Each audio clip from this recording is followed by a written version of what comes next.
ने नई तारीख रकम कर दी है, कुछ कहेंगे या आपके फैसले जो उन पे रिलाई नहीं करेंगे?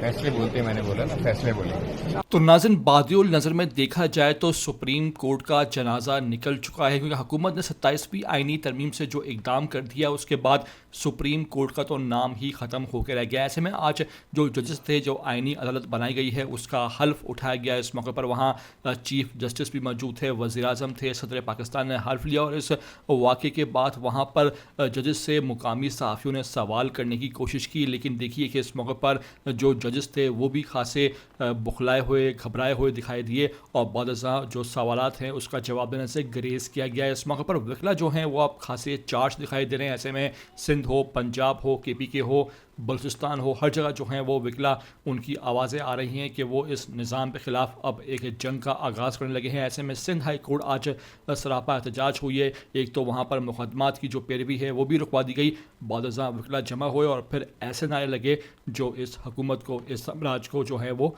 नुकसान भी पहुंचा सकते हैं। इस मौके पर वकीला जो हैं वो अब कहते हैं कि हम एक भरपूर तहरीक चलाएंगे और ऐसे ही तहरीक की अब ज़रूरत है जो जनरल मुशर्रफ के दौर में चलाई गई थी, ताकि जो निज़ाम है फरसुदा इसको रोक सकें और 26वीं 27वीं आईनी तरमीम का यकजा होकर मुकाबला किया जा सके। तमाम तरीके सामने आपको मनाज़र दिखाने जा रहा हूँ। आपसे रिक्वेस्ट है कि पहली बार आए हो ETV 247 उर्दू पर तो वीडियो आखिर तक देख लो, चैनल को लाजमी सब्सक्राइब करो, लाइक करो, शेयर करो और कमेंट करके मुझे अपनी कीमती आरा से लाजमी आगाह ज़रूर कर दिया करो।